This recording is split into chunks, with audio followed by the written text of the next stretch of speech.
دينية بتقول لنا ان سيدنا ابراهيم عليه السلام راح لابنه سيدنا اسماعيل عليه السلام في مكة، وهما الاتنين بنوا الكعبة مع بعض، ومن ساعتها اصبحت الكعبة ومكة هي الحرم.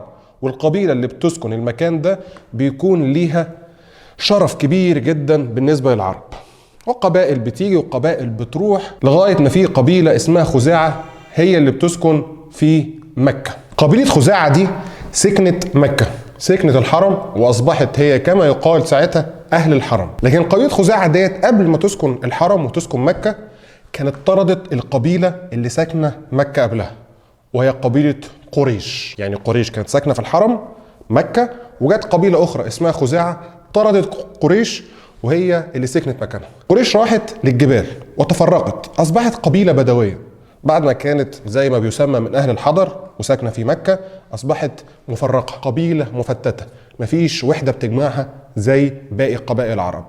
في اللحظه دي بيظهر البطل اللي بيجمع قبيله قريش مره اخرى، وهو قصي بن كلاب بن مره. وقصي بن كلاب بن مره هو واحد من اجداد الرسول. قصي ليه قصه غريبه شويه.